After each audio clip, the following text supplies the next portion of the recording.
जय हिंद दोस्तों, मैं सुभाष कुमार आप सभी को अपने YouTube channel Champaran classes 2M पर हार्दिक स्वागत करता हूँ।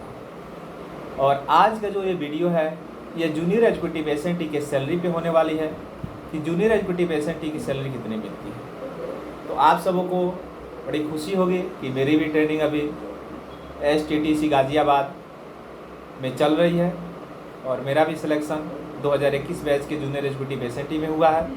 तो चलिए बिना देर किए हुए हम वीडियो के स्टार्ट करते हैं। उससे पहले एक छोटी सी रिक्वेस्ट है आप सबसे कि आप लोग यदि हमसे जुड़ना चाहते हैं तो YouTube चैनल को सब्सक्राइब कीजिए, बेल आइकन को प्रेस कीजिए और अपने फ्रेंडों को ये वीडियो ज़रूर शेयर कीजिए।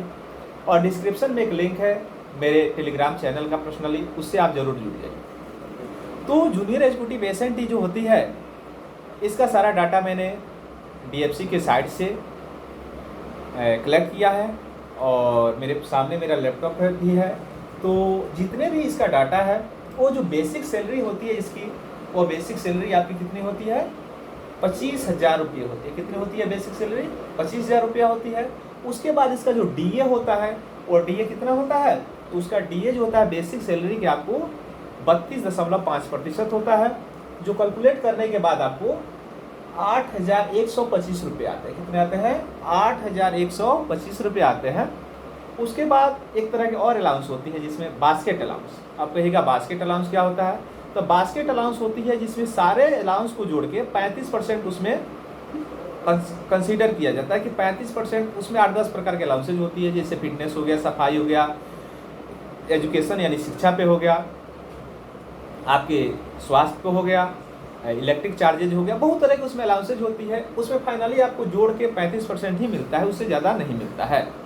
तो ये यदि 35% हम कैलकुलेट करते हैं तो आपको 8,750 रुपये और DA 8,125 रुपये।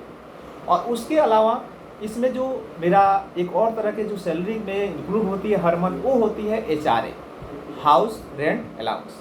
तो हाउस रेंट अलाउंस जो है आपको सिटी के ऊपर डिपेंड करता है। जैसे X क्लास के सिटी है तो मिनिमम 5400 रुपये, Y क्लास के है तो मिनिमम 3600 रुपये और Z क्लास के है तो मिनिमम 1800 रुपये आपको क्या होंगे? आपको HR के रूप में मिलेंगे। बस इसमें भी कंडीशन है, यदि आप X क्लास में है तो टोटल बेसिक का यानी मेरा 25,000 है तो 25,000 का आपको 27% मिलेगा। Y क्लास है तो 25,000 का कितना मिलेगा? 18% मिलेगा। Z क्लास है तो 25,000 का 9% मिलेगा। यदि हम मिनिमम काउंट करते हैं तो 25,000 का यदि 9% हम लेते हैं तो 2200 कितना आ जाएगा? 2250 रुपये आपका मिनिमम आ जाएगा। तो इस तरह से हम अपने टोटल सैलरी को यदि इंक्लूड करते हैं तो 25,000, 8,125 रुपये, फिर 8,750 रुपये और मोबाइल रिचार्ज के रूप में भी हमें हर मंथ 800 रुपया मिलती है। DFC यानी रेलवे ऑफ मिनिस्ट्री के जो भी गवर्नमेंट के अंदर PSU के रूप में काम करती है DFC, वो 800 रुपया देती है। और आपको HRA हो गया 2,250 रुपये। तो टोटल जो सैलरी मेरी बनती है वो 44,925 रुपये, यानी 45,000 सैलरी बनती है जूनियर एग्जीक्यूटिव एसएनटी के वर्कर एम्प्लॉय जो भी है उनकी लगभग 45,000 यानी 44,925 रुपये सैलरी बनती है।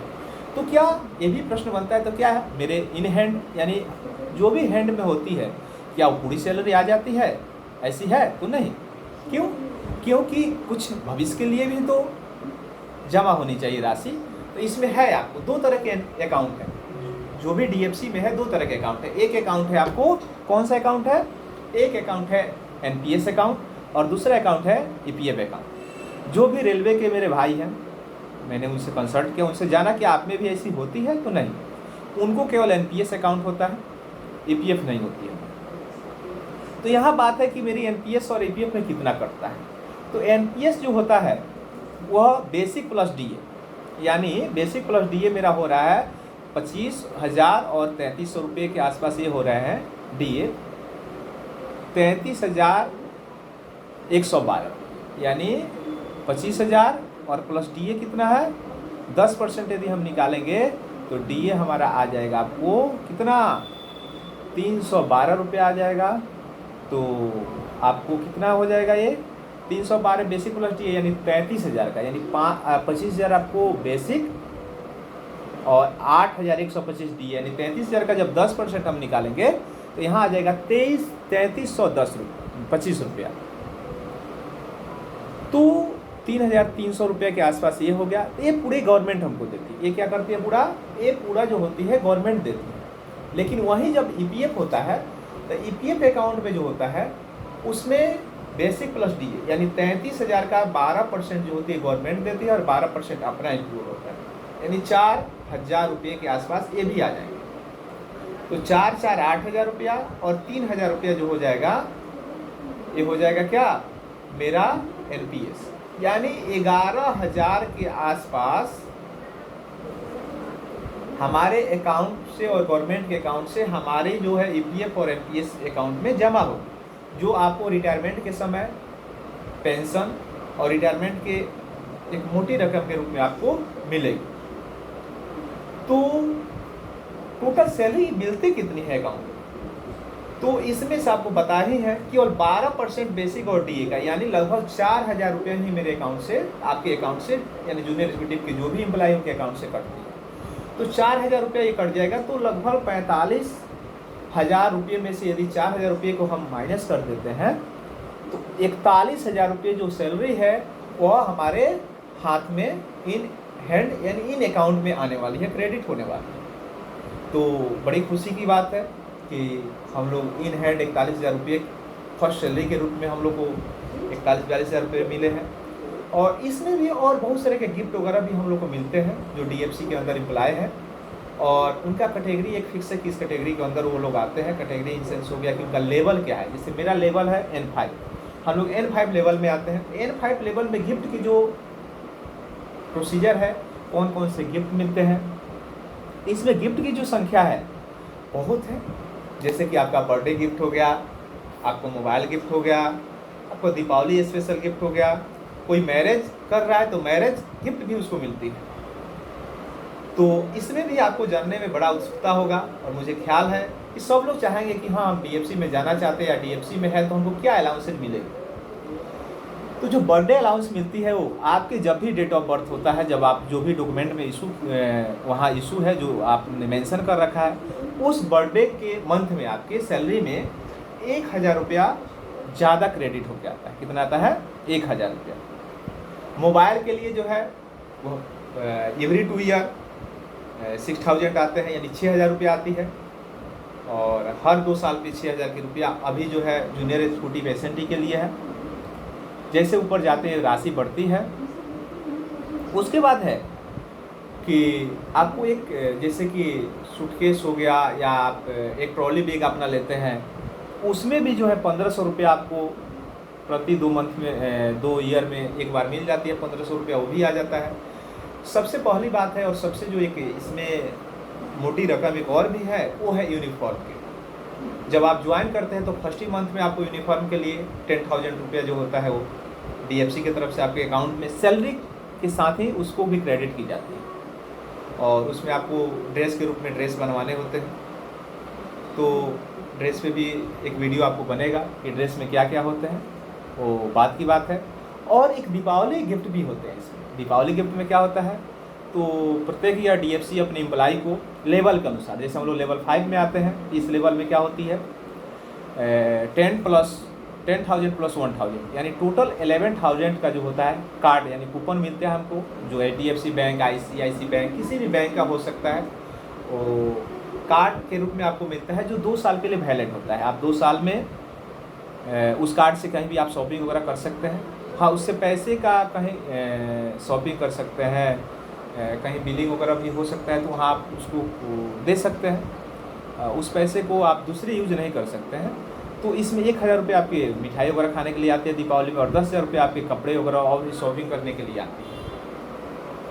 तो आज आपको मोटा मोटी मैंने ये बताया कि जो होती है हमारी सैलरी में क्या क्या होती है, तो आप समझ ही गए कि 10,000 रुपये दीपावली गिफ्ट भी है, 1,000 रुपये हर बर्थडे गिफ्ट है, और उसके बाद से आपको दीपावली के लिए 1,000 रुपये और अलग से मिठाई के लिए मिलती है, सूटकेस के लिए 1,000 रुपया मिलती है, यूनिफॉर्म के लिए एवरी ईयर 10,000 रुपये आपको मिलती है। NPS EPF अकाउंट में हमारे लगभग 11,000 के आसपास रुपये कटते हैं, जो आपको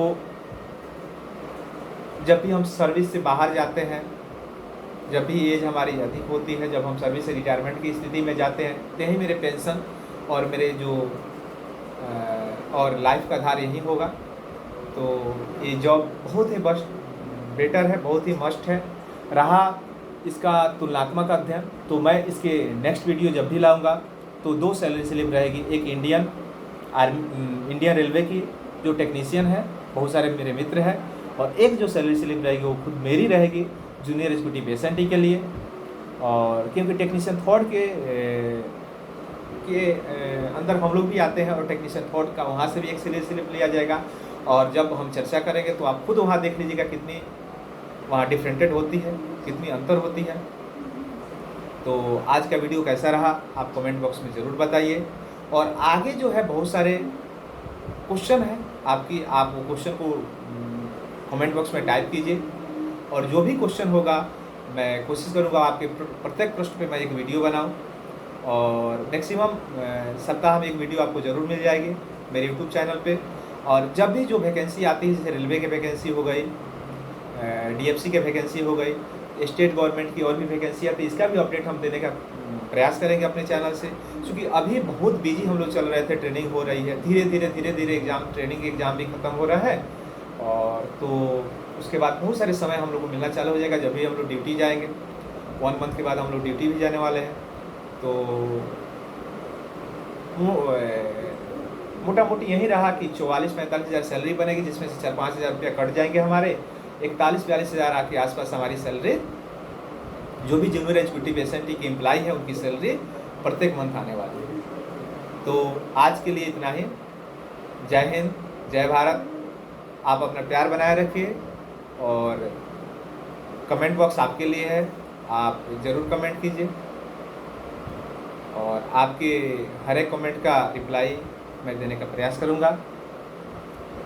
आज के लिए टाटा बाय बाय, फिर मिलते हैं नेक्स्ट वीडियो में। धन्यवाद।